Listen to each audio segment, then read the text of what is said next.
Agora, caminhando um pouquinho nessas discussões, eu queria saber o seguinte: se a dor é o estalo, é o que nos leva a pensar, a ficar consciente de alguma coisa, se a gente deixar de sentir a dor, que a gente começou a tratar, então fui lá na fisioterapia, porque eu sentia dor no ombro, ou na acupuntura, e parou a dor. Significa que eu não vou ter mais os sintomas emocionais? Ou não quer nada, não tem nada a ver uma coisa com a outra? Aquilo pode ter, é aquilo que você falou no início, né, Rafa? Às vezes chega alguém que podia estar com muito mais dor e não tá. Por É. quê, gente? Por quê? A ciência tem explicação para essa questão ou não? Ah, olha, Então, trago eu que falo agora, Jean? agora, acho Sim, é você. Só para fazer um comentário aqui, a Carla aqui, ó, falou assim, né, eu fico menos triste, né, quando muda a palavra para eu escolho, porque de fato começa a trazer uma nova perspectiva, né, a Cláudia falou, eu fico mais leve, né, então é isso, né, essa mudança é muito rápida, né, e trazendo assim, então, eu trazer um pouco assim eu sou uma pessoa assim, eu falo assim, eu falo assim que eu particularmente não gosto de fazer pesquisa, mas eu gosto de pegar as pesquisas e juntar as ideias, porque dali a gente consegue trazer muita coisa, né? E dentro desses estudos, boa noite, né? Falar boa noite aqui.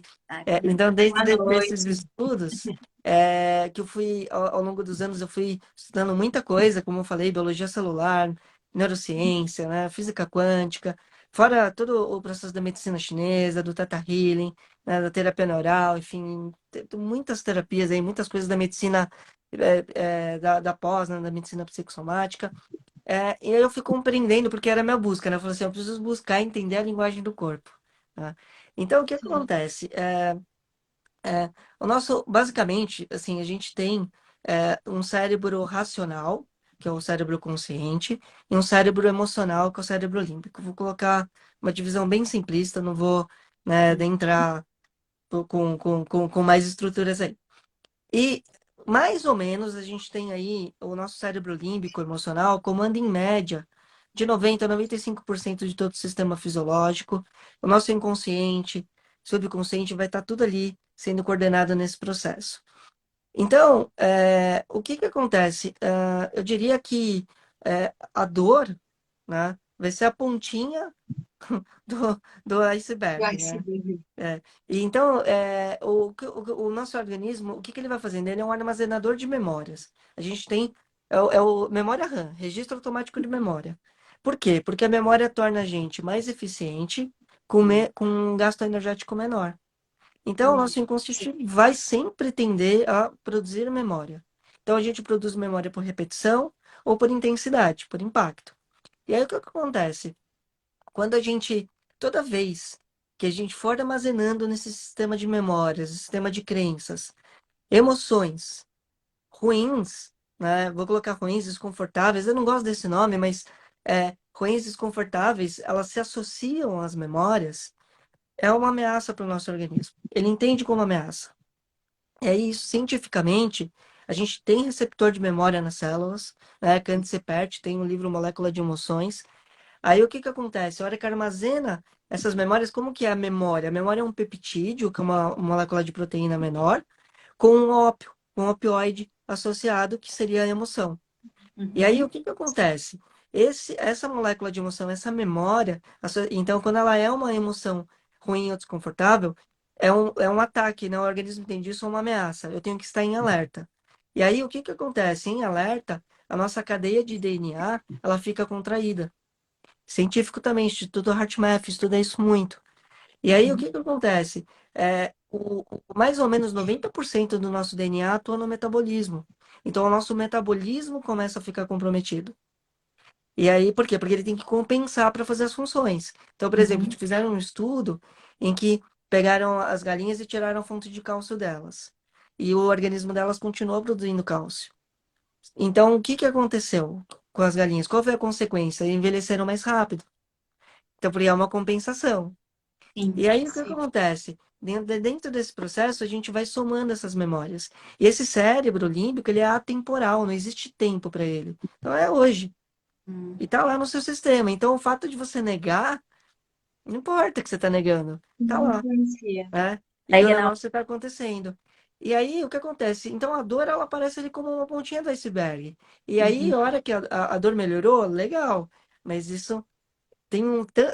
Eu falo assim que o inconsciente é um oceano para se explorar, né? Você fala assim, há 10 Sim. anos depois, de repente aparece um negócio na praia lá, que você fala, o que que é isso? Ah, sei lá, a porta de um avião, ó, um pedaço de um navio que tá lá há quantos anos, né? E Uhum. isso é inconsciente, né? Então, as coisas vão surgindo, as coisas vão saindo, né? Então, melhora a dor, mas isso não significa que o emocional lá tá tudo certinho. Então, aí você já vai, Giancara, só mais um detalhezinho daí. Tem algum sintoma físico que mostre que a gente sarou? Não. Assim, Cláudia, a melhorar da dor já é um caminho de cura. Então, Uhum. assim, já significa que você melhorou. Tá. Agora, isso não significa que não existem outras raízes que Uhum. ao longo do tempo vão começar a crescer. Ou Tá. que outras coisas que vão ativar gatilhos não vão liberar memórias, mas que elas podem não vir manifestadas agora como dor. Tá. Então, elas podem vir manifestadas como outras coisas, alteração emocional ou Uhum. situações de vida. Ó, isso é um alerta, gente. Eu quero uma coisa e eu não consigo. Parece que eu tento uma coisa e parece que não vai. Uhum. Tem coisa aí. Não, não adianta. Sim. Não é que você é azarado. Tem coisa aí. Tá? Oh my God.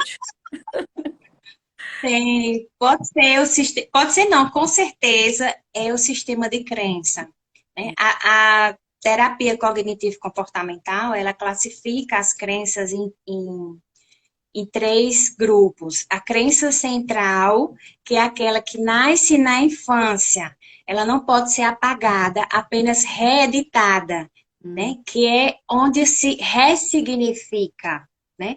Tem a crença intermediária e tem o pensamento automático. Então, quando eu digo assim, eu não consigo, eu estou dizendo que eu não acredito que eu tenha capacidade de fazer. Agora, precisa se investigar a origem, de onde surgiu isso? Foi na infância? Foi numa situação, né? Você cresceu acreditando que você era inadequada, insuficiente. Se foi, é uma crença nuclear. Então, a gente precisa percorrer, né? Existe uma técnica na terapia cognitiva chamada flecha descendente, onde a gente vai investigar desde o pensamento automático até lá a crença nuclear. Mas voltando ao assunto da dor emocional, se a dor ela pode sair, vamos refletir um pouco. Em 2013, eu desencadeei um processo de transtorno de ansiedade.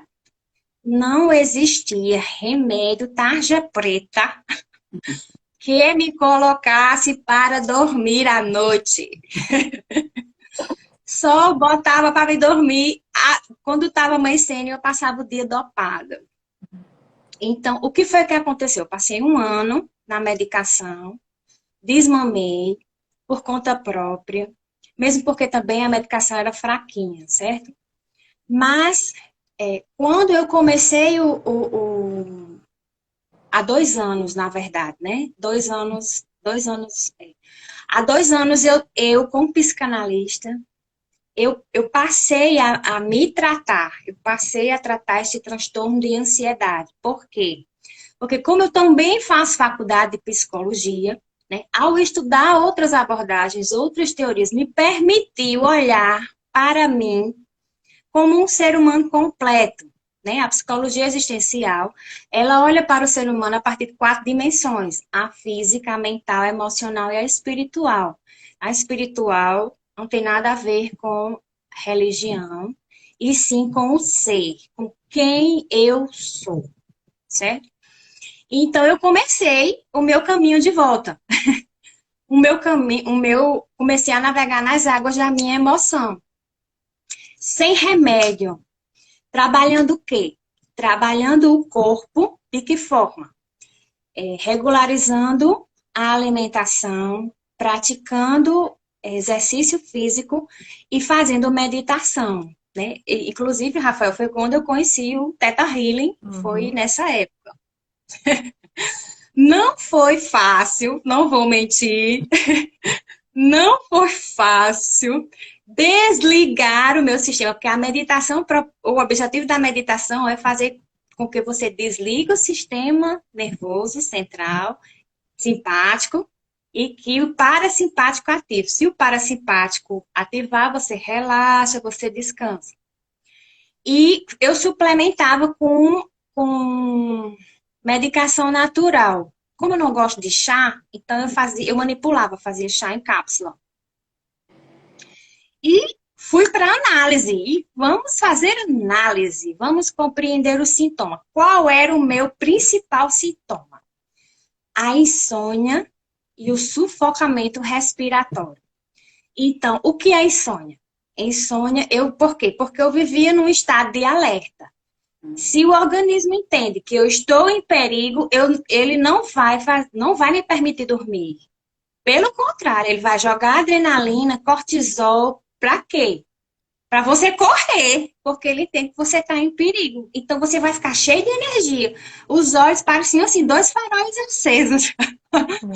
Dormir era o produto mais caro do mundo. Aí o que acontecia também? Aceleramento cardíaco. Por quê? Porque eu preciso de energia para fugir. Porque o meu organismo entendia que eu estava em perigo. Isso era uma resposta emocional do meu inconsciente. De algo que era a causa do meu transtorno de ansiedade. Como o cérebro é plástico, o que é plástico? Ele vai criando conexões entre os neurônios, certo? Então, um comportamento, ele tem uma conexão. Se esse comportamento, por exemplo, a compulsão alimentar é um comportamento, está lá a neuroplasticidade, ou seja, a comunicação entre vários neurônios, certo?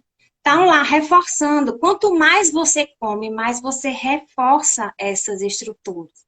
Então, você precisa ir desconectando cada uma delas. E não é fácil. Não é fácil porque você tem que olhar para a situação causadora do transtorno, né?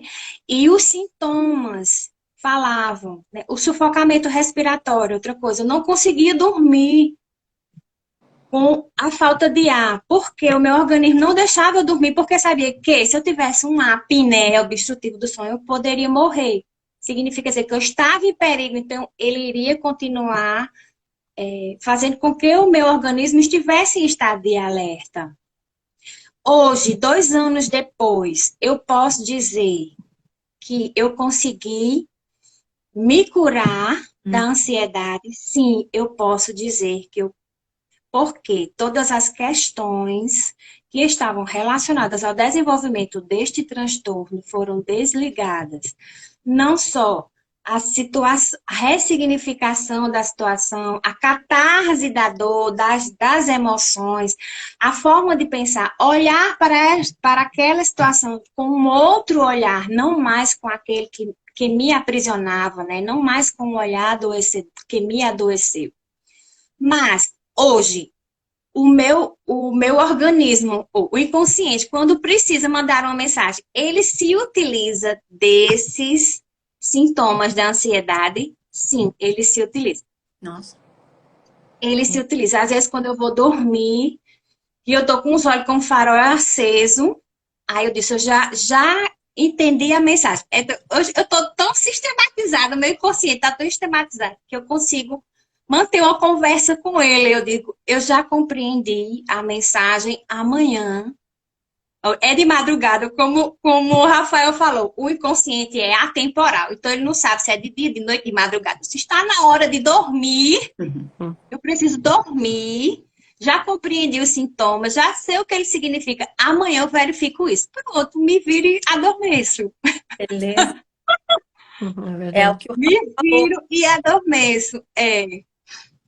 Mas, assim, vou aprendendo a administrar, né? Vou compreendendo a linguagem e não vou dizer que, assim, me sinto curada sim, porque hoje eu não preciso mais de remédio para dormir, não tenho mais dificuldade para dormir, não tenho mais a falta de ar, né? Foram 2 anos tratando. Hoje eu consigo, a partir da meditação, desligar, sim, o meu sistema simpático. Consigo, tenho qualidade de vida hoje que naquela época eu não tinha. Né? Eu cheguei a passar 29 horas acordada, assim, ó, com os olhos assim, ó. Assim, ó. Deus me... Eu E chorava, era desesperador, eu imagina. chorava porque não tinha remédio que me botasse para dormir. Porque o inconsciente, ele sempre se sobrepõe à consciência e Sim, sempre vai se sobrepor ao remédio. sempre. Se for de ordem psíquica, se for de ordem emocional, o remédio não vai funcionar. É. E Isso... tem um. Ah, fala, Cláudio, pode falar. Não, não, não, pode falar. Não, e complementando, porque assim, fala no Theta Healing, a gente trabalha o sistema de crenças, né? E fala as crenças. E aí existem. Então, assim, a gente tem. Quando a gente fala de inconsciente, a gente tem memória, muitas memórias. Então, a gente fala assim, ó, a crença central, né? São as memórias, né? Que a gente tem dessa vida. Crença genética. Então, a gente tem a ressonância morfogenética, né? Que a gente carrega dos antepassados. Então, a gente fala assim que são as memórias até a sétima geração, a antepassada, que a gente está falando aí de 200 e poucas pessoas, que você vem trazendo uma série de memórias que são ativadas. E aí você começa a representar coisas que, na verdade, são memórias que você captou, né? A gente fala crença no nível histórico, crenças do inconsciente coletivo, de espécie, ressonância de espécie, né? De ser humano, né? Então tem várias questões. Às vezes as pessoas falam assim, nossa, às vezes quando eu vejo, por exemplo, um filme de guerra, eu não consigo assistir, né? E aí você tem uma série de conexões aí que vão acontecendo. Não Sim, só guerra, né? Tem vários. É, então, no Teta Healing a gente trabalha muito esse sistema de crenças, porque tem muitas memórias inconscientes e precisam ser limpas, né? A gente precisa ir cavocando, né? E buscando isso e limpando, né, do sistema. E quanto mais é uma questão da acupuntura, né, da medicina chinesa. A medicina chinesa ela sempre contempla o tratamento é quando você está se sentindo bem. Porque quando você está saudável, tratar é muito melhor. Né? Você fala, mas eu tenho que tratar quando eu estou saudável? É manutenção, né? É manutenção, é explorar coisas que estão ali muito sutis e que não vão se manifestar de uma forma tão intensa, por exemplo, como aconteceu, né, com a Giancarlo ou com outras pessoas e comigo também, que eu operei, tirei a tireoide, né, tive um câncer de tireoide, enfim. Então a gente vai, né, buscando e indo atrás dessas coisas para que a gente possa realmente não precisar passar por essa dor tão forte. E é sim, engraçado isso que você falou, né, da questão de fazer quando tá bem, é o que as pessoas já há algumas décadas assimilaram em relação ao exercício, né? É, Porque sim, hoje todo mundo faz por prazer, até um tempo atrás aí não, era aquela coisa que não se via tanto. Talvez em algumas cidades mais praianas, tá? Hoje em dia é diferente. Em todos os lugares que você vai, tem gente na rua correndo, tem uma academia aqui, outra lá. Então, sim, talvez essas questões aí de prevenção, né, possam, com o sim. tempo, ser mais inseridas na sociedade, para que a gente não corra atrás do problema.